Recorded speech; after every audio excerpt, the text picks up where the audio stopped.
Nous allons ouvrir nos Bibles dans Genèse, chapitre 8. Genèse, chapitre 8, verset 1. On peut aller jusqu'au verset 5. Je lis au nom de Jésus. Dieu se souvint de Noé, de tous les animaux et de tous les bétails qui étaient avec lui dans l'arche. Dieu fit passer un vent sur la terre et les eaux s'apaisèrent. Et les eaux s'apaisèrent. Les sources de l'abîme et les écluses des cieux furent fermées et la pluie ne tomba plus du ciel. Les eaux se retirèrent de dessus la terre, s'en allant et s'éloignant. Les eaux diminuèrent au bout de 150 jours. 150 jours. Le 7e mois, le 17e jour du mois, l'arche s'arrêta sur les montagnes d'Ararat. L'arche s'arrêta sur les montagnes d'Ararat. Si la Bible que tu as t'appartient, souligne l'arche s'arrêta sur les montagnes d'Ararat. Les eaux allèrent en diminuant jusqu'au 10e mois. Le 10e mois, les premiers jours du mois, apparurent les sommets des montagnes. Amen. Amen, amen. C'est le seul texte qu'on va lire ce soir. Nous allons bien. Est-ce qu'il y a quelqu'un qui est bien? Il peut balancer sa main, il peut balancer sa main, il peut balancer sa main. Il peut balancer sa main. Vous avez franchement, mon aniogo pécha. Vous êtes trop sérieux, alors ni qu'on a ogopa. Akuna mwana gonjwa. S'il y a quelqu'un qui est malade, on peut prier pour lui qu'il soit guéri, comme ça, qu'on lui transmette la joie. Tu te sens mal, David? Viens, on va prier. Viens, on va prier.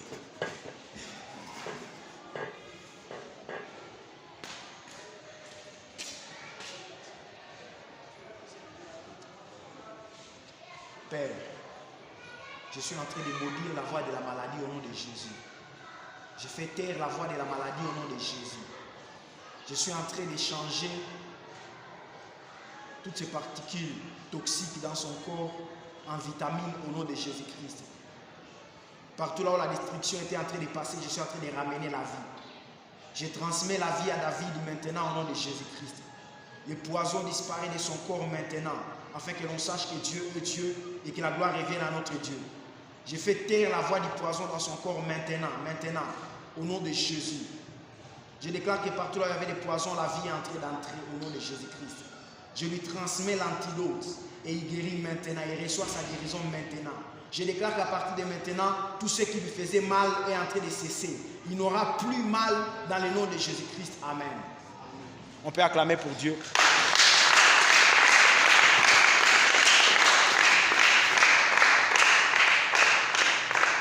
Pour ceux qui ne me connaissent pas, on m'appelle Chris Mosangue. Je suis un enfant de cette église. C'est notre église ici. Je crois que c'est le plus important. L'histoire que nous venons de lire dans Genèse chapitre 8, c'est une histoire que tout le monde connaît quand même. C'est une histoire qui n'est pas nouvelle. C'est une histoire qui nous est connue. Et je crois que nous allons tirer 2 ou 3 enseignements de ces textes, et surtout de cette partie que nous venons de lire. Et le reste, Dieu va s'en charger. Amen, amen. Je ne sais pas quel est le thème qu'il faut donner vraiment à ces messages, mais je crois qu'on peut écrire, pour ceux qui écrivent, l'arche sur les montagnes. Amen, amen. L'arche sur les montagnes. Un bateau sur les montagnes. C'est quelque chose d'un peu extraordinaire ou soit étrange. Quelqu'un va se demander, mais comment un bateau peut se retrouver sur la montagne? La Bible dit, au verset 5, Genèse chapitre 8, verset 4. B. L'arche s'arrêta sur les montagnes d'Ararat.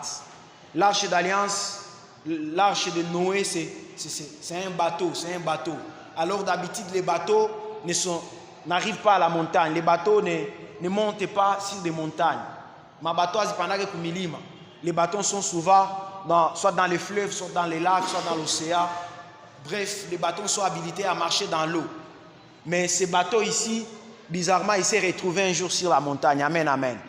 Alors, s'il faut parler de toute cette histoire, la Bible dit, à partir de Genèse chapitre 6, verset 1, « Et lorsqu'ils naquirent des fils aux hommes, les hommes continuèrent à se rencontrer, à se multiplier, et ils eurent des fils et des filles. Et il arriva un jour que les fils de Dieu sont descendus sur terre et ils sont tombés amoureux des filles des hommes. Et ils ont commencé à coucher avec des filles des hommes et ils ont commencé à avoir une race qui ne plaît pas à Dieu. Amen, amen. Je crois que tout le monde dit qu'on a ce qu'il y a. Après, on a la difficulté, je crois, pour écouter. Ok.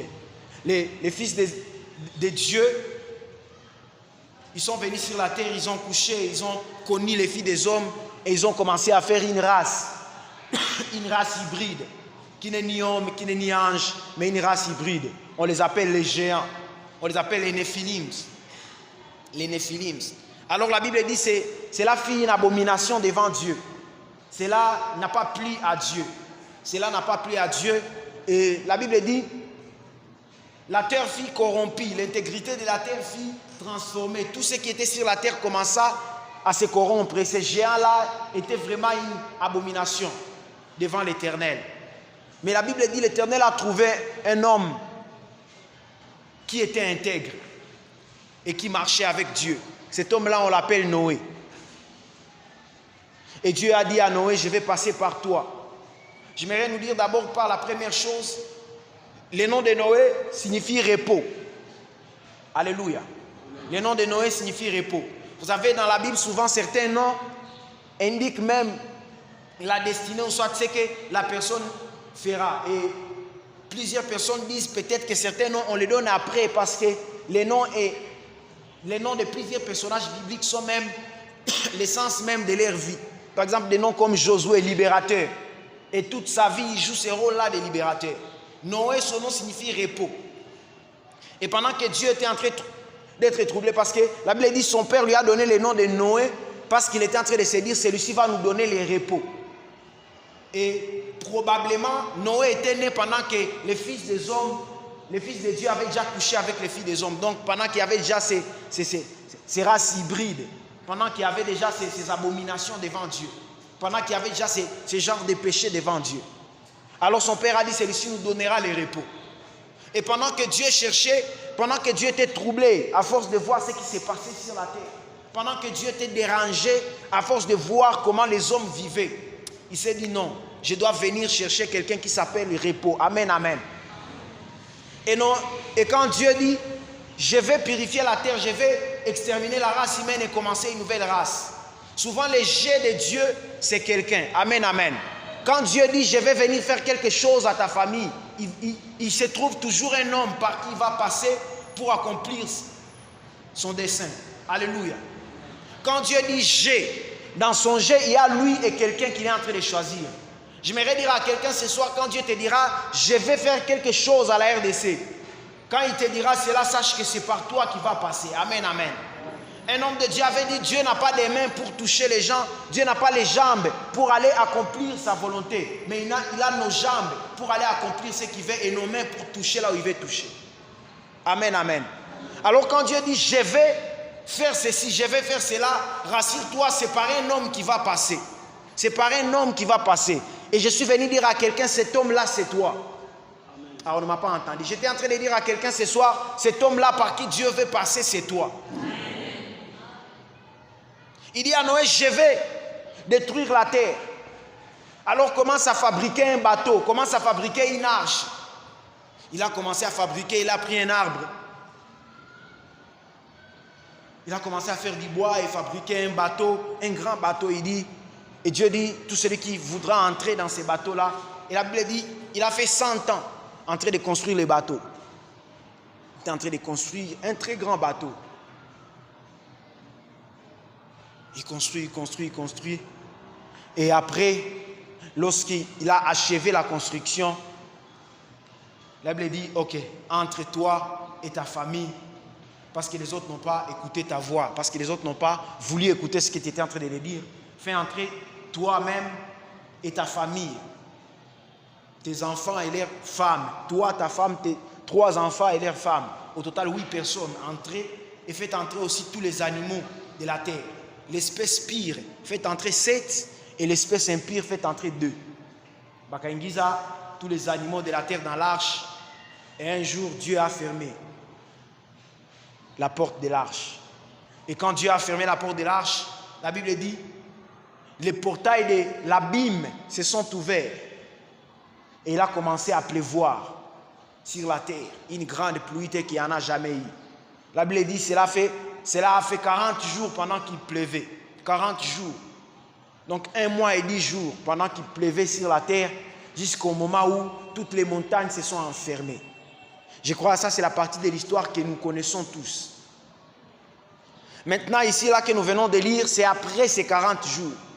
La Bible dit, après les 40 jours de la pluie, au verset 7, maintenant, chapitre 8, Dieu se souvint de Noé. Dieu se souvint de Noé et tous les bétails qui étaient avec lui dans l'arche. Et Dieu fit passer un vent sur la terre et les eaux s'apaisèrent. Ce texte commence par Dieu se souvint de Noé. La première question qu'on peut se poser, est-ce qu'il peut arriver à Dieu d'oublier? C'est Dieu qu'on appelle l'omniscient. C'est Dieu que l'on dit qu'il connaît tout, alléluia.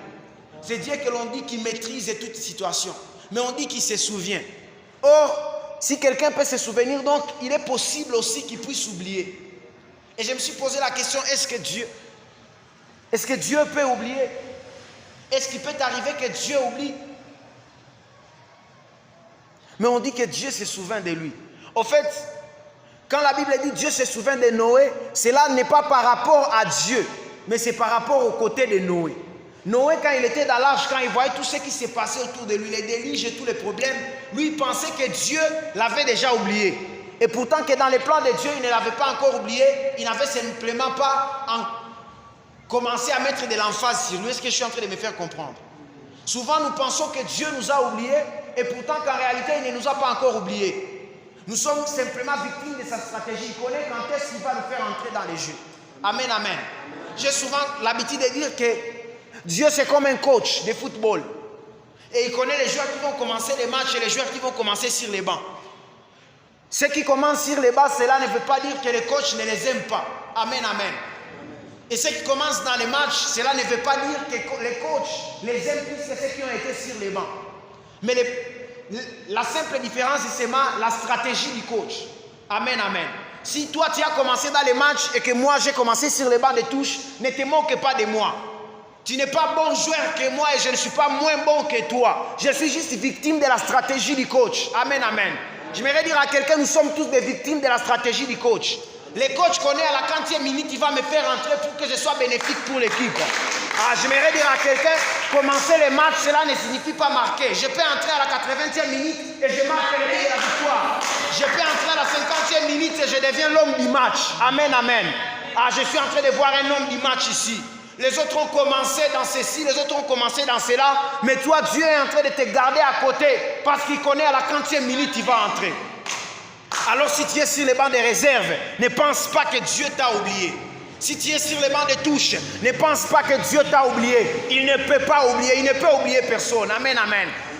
Dieu vient vers Gédéon dans Juge chapitre 6. Il vient vers Gédéon, il dit, Gédéon, alors que le peuple de Madian sont en train de vous déranger, moi je vais passer par toi pour t'utiliser. Gédéon dit, mais comment Seigneur tu vas passer par moi? Je suis de la famille de Manassé et je suis de la plus petite famille de la tribu de Manassé. Déjà Manassé signifie oublier. Parce que si vous lisez l'histoire de Manassé c'est un fils de Joseph. Son père Joseph lui avait donné ce nom-là en disant Dieu m'a fait oublier. Il y a des gens qui, même lorsque Dieu vient vers eux, il les donne juste l'identité, leur identité du côté négatif. Amen, amen. J'aimerais dire à quelqu'un, arrête de t'identifier comme un négatif. Tu n'es pas un échec. Tu es juste victime de la stratégie du coach. Gédéon dit, je suis de la famille des oubliés.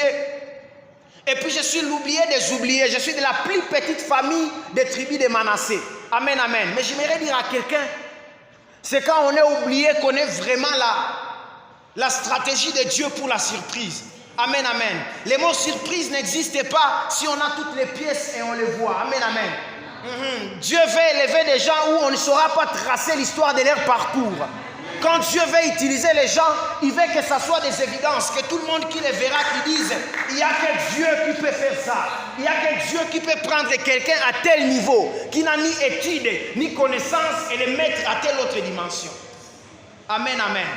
Oublié. Gédéon dit, je suis oublié. Noé peut-être pouvait se dire, je suis oublié. Est-ce que, comme tout le monde, à chaque sao makuta moya, on est touché à pantalon ka sao makuta. Kisha siku moko mukrizi ushalamuka unataka na makuta ya mega. Par hasard uko na contrôler unataka fula. Unajikuta 1000 francs. Inaingia umai 1000 francs. Imagine un peu la joie que tu as. Unasote nilikuwa nazania sina hata 100 francs kumbe 1000 francs ibaki yaka muiposhi. Amen, amen. Unaanza hata chezo unaacha kwa kufula. Unakausha. Amen, amen. Oubliez. J'aimerais dire à quelqu'un, lorsque le monde va te trouver, le monde va sauter de joie. Pourquoi? Parce qu'il t'avait déjà oublié. Il t'avait déjà oublié. Il t'avait déjà oublié. Mkele makuta niko mposhi. Auyue. Unazania utalala njala au unazania hautapata tena mega. Mais ça on écoute à tout mposhi hivi unasote unajiambia ni kwa nishazisahau njoo hizi. Cette joie-là dépasse même mtu mwenye anagagner pour Paris foot. Alléluia. Oubliez. Noé pensait que Dieu l'avait déjà oublié, mais Dieu ne peut pas oublier. Dieu, il connaît juste la stratégie. Quand Dieu veut surprendre le monde par toi, il fait semblant de t'oublier. Lorsque tout le monde ne te calcule pas, alors que tout le monde est en train de se demander qui nous sortira de ces problèmes, nous n'avons personne pour nous sortir de ces personnes, de ces problèmes. C'est là que Dieu te pointe toi et te met là. Tout le monde sera surpris. Amen, amen. Alléluia. Tu es la stratégie de la surprise de Dieu en cette saison. Alors on ne m'a pas entendu, j'étais en train de dire à ton voisin, à celui qui est à côté de toi, qu'il est la stratégie de la surprise. Oh, ce voisin-là n'est pas d'onction, je parle à l'autre personne là. C'est toi la stratégie de Dieu pour la surprise. Amen, amen. Dieu est sur le point de surprendre Kiwanja. Dieu est sur le point de surprendre la famille. Dieu est sur le point de surprendre la RDC, en train d'élever des jeunes entrepreneurs, en train d'élever des jeunes millionnaires, en train d'élever des jeunes qui réussissent dans tous les domaines de la vie. C'est toi la stratégie de la surprise de Dieu. Lorsque tu réussiras avec Dieu, on se dira, mais il n'avait ni père, ni mère, ni oncle, ni tante qui ont de l'argent. Il n'avait personne dans sa famille qui est connu dans ce gouvernement. Comment il a pu arriver à cette dimension-là? Lorsque tu trouveras l'emploi, on se dira, mais aujourd'hui en RDC, pour trouver l'emploi, il faut avoir quelqu'un de l'autre côté. Si tu n'as pas quelqu'un de l'autre côté qui va te faire entrer, tu n'auras pas de l'emploi. Mais comment lui, il est entré là-bas? Surprise. C'est moi la surprise de Dieu. Ah, regarde ton voisin, dis-lui, voisin, c'est moi la surprise de Dieu. Ah, ces voisins-là ne rigolent pas. Regarde l'autre voisin, dis-lui, voisin, la surprise de Dieu, c'est moi. Ne pensez pas que Dieu m'a déjà oublié. Dieu ne m'a pas oublié. Ah, je vais dire à quelqu'un, Dieu ne m'a pas oublié. Il ne peut pas oublier. Il est juste le stratège. Il est comme le joueur d'échecs. Il fait passer les petits pions en avant. Parce que quand il va faire passer les grands pions, il va gagner les matchs. Aïe, aïe, aïe, aïe, aïe, aïe, aïe, aïe, aïe, aïe, aïe. La vie c'est comme le jeu des dames. Haïko ma pion zineziko kulinya mbele ndio zinaingiaka damu. Souvent les pions qui sont sur la ligne avant zinakuliwaka za kwanza. Amen, amen. Et c'est nous les pions qui sommes derrière. Bizarrement je pays à dame na fait gagner match. Aïe aïe aïe aïe aïe aïe. Est-ce que je suis en train de parler à quelqu'un? La Bible dit Dieu se souvint de Noé. Noé, Dieu ne t'avait pas oublié, tu es juste victime de sa stratégie. Tu es juste victime de sa stratégie. Laissez les autres passer. Laissez les autres passer. La Bible dit, la course n'est plus aux agiles ni la bataille aux plus forts, car les circonstances les atteignent tous. Mais c'est de l'Éternel, le maître des temps et des circonstances que tout dépend. Amen, amen. Amen, amen. Alors ne pensez pas que Dieu t'a déjà oublié. Tu es la stratégie de Dieu pour la surprise. Tu es la stratégie de Dieu pour la surprise. Et la Bible dit maintenant, lorsque Dieu se souvint de Noé, il y a un vent qui a passé. Amen, amen. Lorsque Dieu se souvint de celui qui a été oublié, il y a toujours un vent qui passe. Ce vent-là, c'est comme pour venir effacer, tourner la page de l'oubli et commencer une nouvelle page où on nous reconnaît. Alléluia. Et quand Dieu se souvient de Noé, la Bible dit, les eaux s'apaisèrent. Ah, j'aimerais dire à quelqu'un, les eaux vont s'apaiser. Ces eaux qui sont en train de déranger, ça va s'apaiser. Même ce que nous sommes en train de traverser aujourd'hui, ça va s'apaiser. Même la situation de notre pays, ça va s'apaiser. Il n'y a rien qui ne puisse pas avoir de fin. Tout ce qu'on est en train de traverser a une fin. Si ça a un début, ça doit avoir nécessairement une fin. Yes. Est-ce qu'on est en train de m'écouter ici? Les eaux se sont apaisées et bizarrement, c'est là que maintenant j'entre dans le vif de mon message. Bizarrement, la Bible dit, l'arche s'arrêta sur les montagnes Ararat. L'arche, c'est un bateau. Essaye un peu d'imaginer cette image dans ta tête. Bateau Emmanuel, inatoka mulak, unafika Goma, unakuta bateau Emmanuel shekala yulo amo Goma. Tu vas te demander, mais balinyangula na gri au ae. Bakwambia hakuna gri ilinyangula, ilitembea au peke na fika pale. Un bateau sur une montagne. Alléluia. La Bible dit, l'arche s'est arrêtée sur les sommets. Et c'est là que je vais m'atteler. C'est là que je vais m'arrêter. Un bateau sur une montagne. C'est quelque chose d'incompréhensible. On ne peut pas imaginer ça. On ne peut pas imaginer ça. Si un vélo pouvait arriver sur la montagne, on peut comprendre. Si une moto peut arriver sur la montagne, on peut comprendre. Bien plus, si un véhicule peut arriver sur la montagne, c'est compréhensible.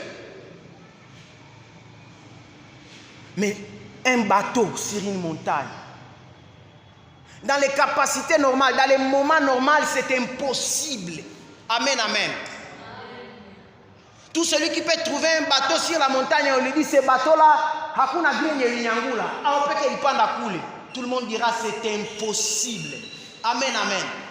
C'est impossible. Mais comment est-ce que ce bateau a pu arriver à la montagne? C'est la question qu'il faut se poser. L'arche s'est arrêtée sur la montagne. Mais par quel mécanisme, par quelle magie, l'arche s'est arrêtée sur la montagne? Par quel mécanisme, par quelle technique un bateau peut se retrouver sur une montagne? La Bible dit que c'était après le déluge. Amen, amen. C'était après le déluge.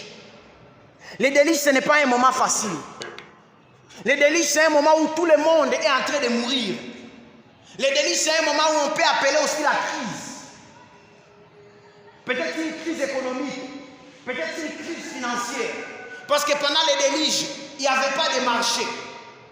Pendant le déluge, rien n'avançait. La vie était aux arrêts. Amen, amen. Pendant le déluge, toutes les ressources qu'il y avait étaient en train de mourir. Toutes les espèces qui n'étaient pas dans l'arche étaient en train de mourir. Le déluge, c'est un moment où on ne s'est pas vaquer aux activités librement. C'est un moment, je peux dire, un moment d'état d'urgence, où rien ne marche normalement, où rien n'est intenable. Tout ce qu'on essaie de faire, ça ne marche pas. C'est ça le moment du déluge. Mais la Bible dit, après le déluge, l'arche s'est retrouvée à la montagne. J'aimerais dire à quelqu'un, des fois les problèmes cachent des capacités. Des fois les problèmes révèlent en nous les capacités qu'on ne pouvait jamais voir en temps normal. On n'est pas en train de m'écouter. Dans le temps normal, il est impossible de voir un bateau sur la montagne. Mais il faut simplement qu'il y ait un déluge pour qu'un bateau puisse marcher jusqu'à la montagne. Amen, amen. Un moment que tout le monde appelle problématique. Un moment que tout le monde dit rien ne marche. Un moment où tout le monde dit rien n'avance. C'est dans ces moments-là qu'un bateau peut monter, peut marcher jusqu'à la montagne. Il n'y a que pendant les moments de problèmes et de difficultés que Dieu nous montre que le mot impossible n'existe pas dans son dictionnaire. On n'est pas en train de m'écouter. J'ai écouté, j'ai parcouru la Bible et j'ai trouvé deux personnes devant qui rien n'est impossible. Amen, amen. La première personne devant qui rien n'est impossible, c'est dans Luc chapitre 1, lorsque l'ange apparaît à Marie. Il dit à Marie, tu auras un enfant. Mais Marie dit, comment je vais avoir un enfant pendant que je suis vierge? L'ange lui dit, rien n'est impossible à Dieu. Rien n'est impossible à Dieu. La première personne devant qui rien n'est impossible, c'est Dieu. Devant Dieu, rien n'est impossible. Quelle est ta situation? Qu'est-ce que tu penses que c'est impossible? Je suis venu te dire que devant Dieu, ce n'est pas impossible. Devant Dieu, dans le dictionnaire de Dieu, le mot impossible n'existe pas. Rien n'est impossible. L'ange dit à Marie, rien n'est impossible à Dieu. Et là, quelqu'un peut dire, c'est normal, lui c'est Dieu. Et la deuxième personne devant qui rien n'est impossible, vous pensez que c'est qui? Quelqu'un peut dire, peut-être c'est Satan. Non. Devant Satan, il y a beaucoup de choses qui sont impossibles. Par exemple, il lui est impossible de dire la vérité. Parce que la Bible dit, il est le père du mensonge, il ment depuis le commencement. Il y a beaucoup de choses qui sont impossibles à Satan. La deuxième personne que moi j'ai trouvée dans la Bible, devant qui rien n'est impossible, c'est dans Marc. Lorsque Jésus arrive avec les disciples devant les figuiers. La Bible dit, Jésus avait faim et il voulait manger quelque chose du figuier. Les figuiers semblaient avoir des fruits, mais quand il arrive, il trouve qu'il n'y a pas de fruits. Il maudit les figuiers, il dit, personne ne mangera les fruits devant toi. Ils partent en ville et puis en revenant, ils trouvent bizarrement les figuiers asséchés. Les disciples arrivés là-bas, ils sont étonnés, ils disent, mais Seigneur, regarde, les figuiers, tu l'as maudit. Il y a quelques jours, quelques heures, il y a quelques temps, tu l'as maudit. Mais regarde, il a séché complètement. Et Dieu regarde les disciples, il rigole un peu. Je me dis que Jésus les a regardés, il a un peu boudé, il a dit, ces enfants n'ont pas encore compris les choses que moi je suis venu faire ici. Et puis il a dit une chose, il dit, ayez la foi de Dieu. Ayez la foi de Dieu. Car si vous avez la foi comme un grain de s'élever, vous pouvez dire à cette montagne, lève-toi et jette-toi dans la mer et la montagne obéira. Car rien n'est impossible à celui qui croit en Dieu. Amen, amen. La première personne devant qui rien n'est impossible, c'est Dieu. Mais la deuxième personne devant qui rien n'est impossible, c'est celui qui croit en Dieu. Est-ce qu'on est en train de m'écouter? Est-ce qu'il y a quelqu'un qui croit en Dieu ici? Si tu crois en Dieu, rien n'est impossible devant toi. Même pendant les moments de crise. Ah, je change.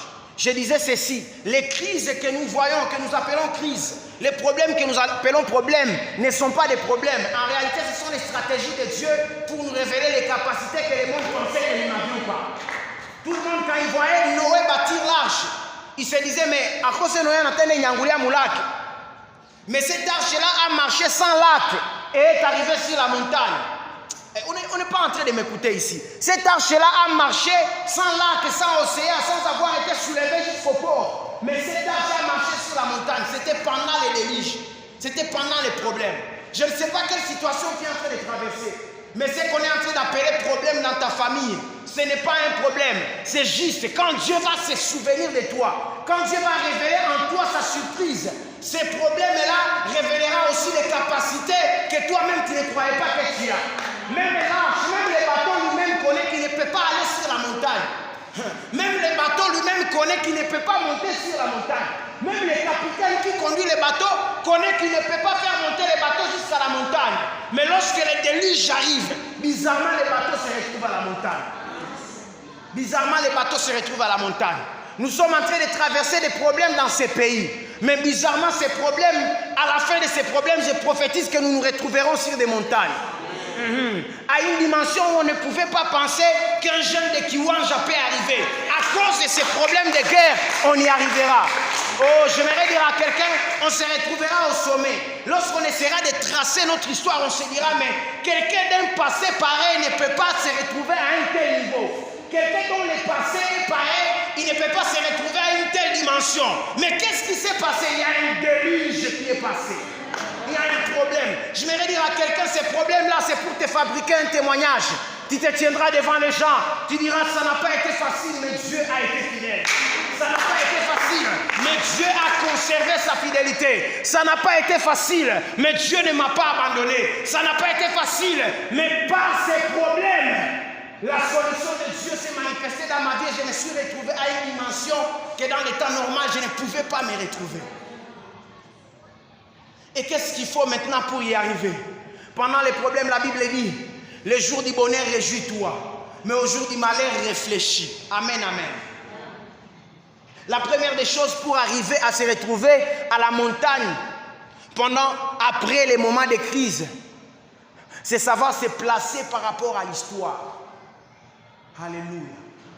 Savoir se placer par rapport à l'histoire. Nous sommes fatigués des jeunes qui, les expériences du passé ne les disent rien. Nous sommes fatigués des gens qui n'apprennent rien de rien du tout. Tu es là une année, 2 ans, 3 ans, tu n'as rien appris comme leçon. On doit arrêter ces bêtises-là. Amen, amen. On doit apprendre au jour le jour. On doit se positionner dans notre aujourd'hui pour se pencher sur l'avenir, mais comprendre aussi les leçons qu'on a apprises dans le passé. Amen, amen.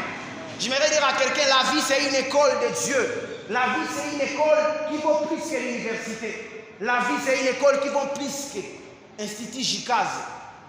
Alléluia.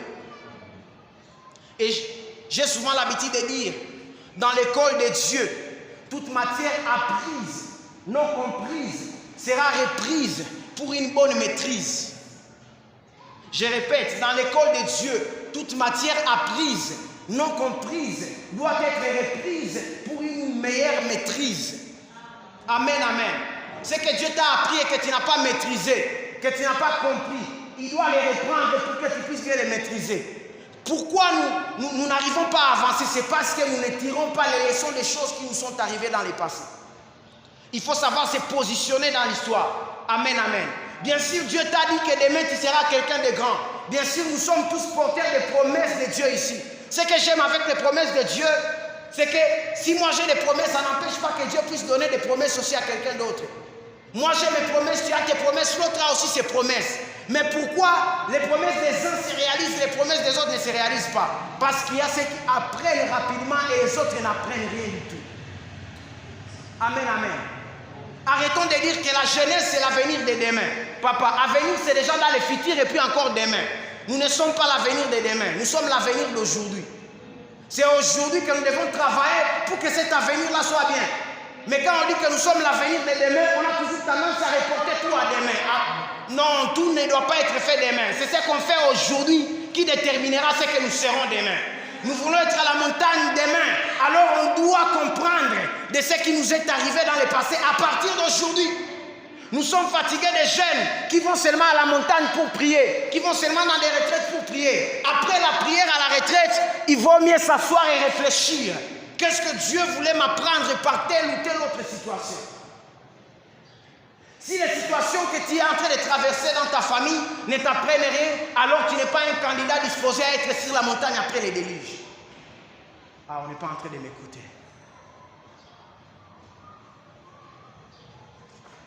Il faut savoir se positionner par rapport à l'histoire. Et tout cela, ça se passe dans la tête. Souvent, on nous a appris que les chrétiens sont des gens qui ne réfléchissent pas trop. Les chrétiens sont des gens qui ne poussent pas au loin la réflexion. Ces vieilles habitudes, ces vieilles et mauvaises habitudes doivent changer à partir de maintenant. À partir de maintenant, nous devons avoir des chrétiens qui vont s'asseoir et réfléchir. Pas des chrétiens qui savent seulement prier, mais quand tu t'assois avec lui, comme ça dans la tête, il n'y a rien. Un chrétien qui connaît prier, il est efficace à l'église, il connaît chanter, mais quand tu lui mets dans le travail, il est inefficace. Ces choses-là doivent cesser. Les chrétiens qui connaissent bien prier, qui connaissent bien servir Dieu, mais quand il les met à l'école, c'est lui qui est en train d'échouer. Ces choses-là doivent cesser, ça cause la honte à notre Dieu. Amen, amen. Alors Dieu, avant de nous placer sur la montagne, il s'assure de travailler notre tête. Parce que s'il place sur la montagne quelqu'un qui, dans sa tête, il n'est pas encore sur la montagne, il se retrouvera physiquement en bas de la montagne. Amen, amen. Alors, avant qu'on soit physiquement au-dessus de la montagne, il faut que notre tête arrive d'abord à la montagne. Ceux qui sont en technique médicale, ou soit en sage-femme, ils connaissent. Mutoto kanza zaliwa na miguu ule mtoto haezi atatoka. Il faut faire césarienne. L'enfant doit commencer à naître par la tête d'abord. Amen, amen. Ça, c'est la tête d'abord qui doit commencer à sortir. Amen, amen. Et si nous voulons arriver quelque part avec Dieu, commençons d'abord à faire sortir notre tête. Alléluia. La Bible dit dans Actes des Apôtres, chapitre 9, lorsque Pierre a eu la vision, et la Bible dit, c'est lorsque Pierre réfléchissait sur la vision que l'ange, que l'Esprit lui a dit. Souvent, Dieu parle aux gens qui savent réfléchir. Dieu a dit, il va te bénir, oui. Il va t'amener au-delà des continents, il va t'utiliser dans plusieurs pays, papa, oui, c'est bien. Mais jusqu'à aujourd'hui, tu n'as jamais songé à faire une formation en anglais. Je ne sais pas si tu vas arriver Dieu t'avait dit que tu iras aux États-Unis. Je ne sais pas comment aux États-Unis tu parleras l'anglais comme les parler en langue. Dieu a dit qu'il va t'utiliser dans tel ou tel domaine, mais jusqu'à aujourd'hui, tu n'as jamais réussi à faire une formation dans ce domaine-là. je ne sais pas si Dieu t'enseignera ces choses-là comme par vision. Il y a d'autres choses. Écoute, il y a une seule chose que Dieu ne fera pas. C'est ce que toi tu dois faire. Est-ce qu'on est en train de se comprendre? Il y a une seule chose que Dieu ne fera pas. C'est ce que toi tu dois faire. Dieu a dit tu seras un grand prédicateur. Oui, c'est bien. Mais jusqu'à aujourd'hui, tu n'as jamais réussi à lire la Bible. Ne serait-ce qu'une seule fois du début à la fin. Jusqu'à aujourd'hui, quand tu commences à lire des versets, tu sommeilles. Ton somnifère, c'est la Bible. Et tu viens nous faire croire que Dieu t'a dit que tu seras un grand prédicateur. Ces trucs-là ne s'arrêteront que dans les rêves. Amen, amen. Écoute, il est temps où on doit arrêter de rêver. Écoute, les rêves commencent à devenir une réalité. C'est quand on s'est réveillé. Si on continue à rêver, les rêves ne restera qu'une illusion. Amen, amen. Les rêves, ce n'est pas ce qu'on a quand on dort. Mais les rêves, c'est ces trucs-là qu'on a eu quand on dort et qui nous empêchent de dormir après. On ne m'a pas entendu. Je disais, les rêves, ce n'est pas les trucs qu'on a quand on dort. Mais les rêves, c'est ces trucs-là qu'on a eu quand on dormait et qui nous empêchent de dormir après. Après que tu aies dormi et quand tu as eu un rêve, tu ne dois plus dormir. Ces rêves-là doivent te donner des insomnies. Les rêves, c'est ces trucs-là qui te donnera des insomnies. Tu t'asseras dans ton lit. Tu diras, mais Dieu m'a dit que je serai premier dans ceci. Dieu m'a dit qu'il va m'élever dans ce domaine. Comment je vais y arriver? Les rêves, ce n'est pas ce qu'on a quand on dort, mais c'est ce qui nous empêche de dormir. Amen, amen. La grâce de Dieu n'exclut pas le travail. La grâce de Dieu n'exclut pas la réflexion. Il est temps d'élever une nouvelle classe des serviteurs de Dieu, oui. Des enfants qui aiment Dieu, oui. Des jeunes gens qui servent Dieu dans l'esprit et dans la vérité. Mais au-delà de ça, de ceux qui se donnent totalement à Dieu, oui.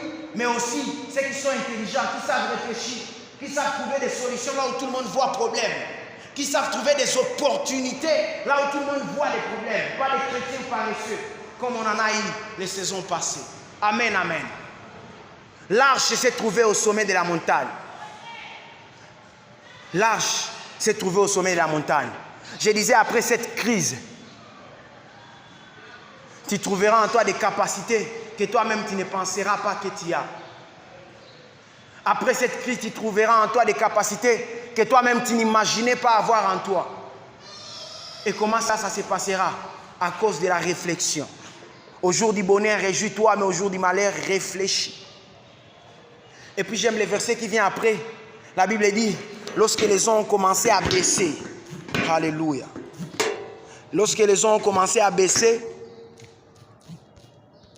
c'est au verset 5, le 10e mois, les premiers jours du mois, apparurent les sommets des montagnes. Lorsque l'arche s'est retrouvée sur la montagne, la Bible dit, les eaux ont commencé à baisser et les montagnes ont commencé à être visibles. Les sommets des montagnes ont commencé à pousser. Alléluia.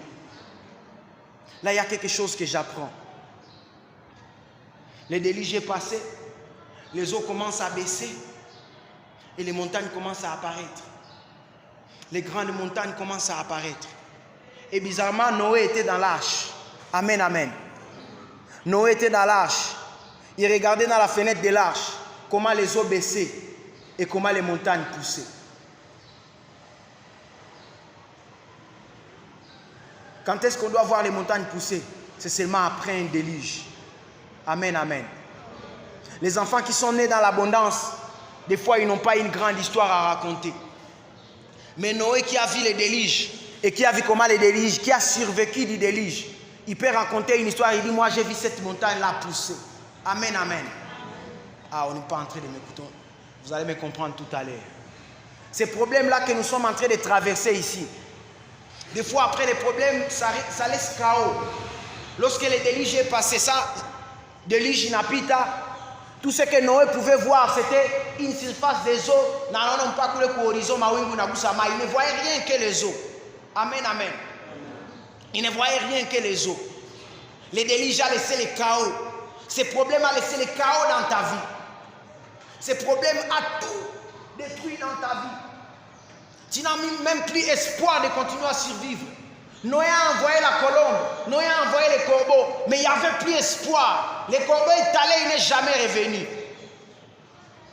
Tu as envoyé peut-être des SMS à X, à Y pour qu'il te vienne au secours, mais ces 7 semaines sont allées sans aucun feedback. Il a envoyé le corbeau est parti, il n'est jamais revenu. Quand Noé a élevé ses yeux pour regarder dans la fenêtre, il n'a vu ni arbre, ni montagne, ni rien. Il voyait que des eaux.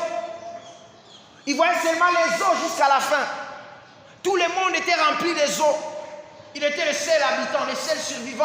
Et tout ce qui était autour de lui n'était que sombre. Il ne pouvait pas sortir son pied dehors. Il arrive des fois où les mauvaises situations passent dans notre vie, où on n'a même pas envie, où on n'a même pas le goût d'aller vivre dehors. Où on n'a même pas le goût de sortir dehors et de profiter de la vie. Parce que tout ce qui est autour de nous, c'est le chaos. Mais la Bible dit après cela, lorsque les eaux ont commencé à s'abaisser, Noé était témoin quand les montagnes poussaient. J'aimerais prophétiser sur quelqu'un, ces problèmes que tu es en train de voir, ces soucis que tu es en train de voir, quand ils vont cesser, tu vas voir les montagnes pousser. Dans ta famille peut-être, tout est down, tout est au chaos. Mais je te dis, c'est ma survie. Survie seulement, ne meurs pas pendant ces problèmes. Et tu témoigneras, tu diras, cette entreprise, j'ai vu comment elle a commencé. Elle est née du chaos, il y avait l'abîme partout, il y avait les eaux partout. Et j'ai vu cette entreprise pousser. La Bible dit, les sommets des montagnes sont apparus, à kidogo. Mais plus les eaux baissaient, plus les montagnes s'élevaient.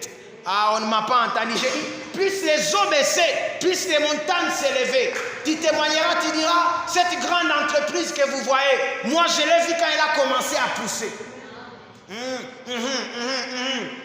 Tu te lèveras, tu diras, cette grande personnalité, aujourd'hui on peut dire que je suis célèbre. Je ne suis pas venu de nulle part. Moi je peux vous raconter, j'ai vu comment ça a commencé à pousser. Les montagnes ont poussé, Noé a vu les montagnes ont poussé. La crise n'a pas toujours ce côté-là critique, n'a pas toujours ce côté-là de crise. Ça a aussi un côté où on écrira l'histoire. Tu t'assieras et tu raconteras à de nouvelles générations. Nous, on était dans Kiwanja. Lorsque tout était détruit, tout était chaos. Et on a vu Kiwanja renaître de ses cendres. Nous, on était en RDC. Lorsque tous les indicateurs étaient au rouge, rien n'avançait, rien ne marchait. Mais nous avons vu la RDC se relever petit à petit et devenir cette grande nation que vous voyez. Et tu diras, moi j'étais dans cette famille, ma vie n'était que galère, ma vie n'était que perte, ma vie n'était que échec. Mais j'ai vu comment Dieu m'a sorti du néant et il m'a élevé. Il m'a fait monter. Noé était dans l'arche, il a vu les montagnes pousser. Je déclare qu'après ces problèmes, tu verras les montagnes pousser. Les montagnes de la prospérité, les montagnes de la réussite, les montagnes de l'élévation. Ces montagnes vont pousser dans ta vie. Que Dieu vous bénisse abondamment. Tu vas abaisser ta tête là où tu es. Tu vas abaisser ta tête là où tu es et on va prier. On va prier. Je sens que tu puisses prier par rapport au message que tu as entendu.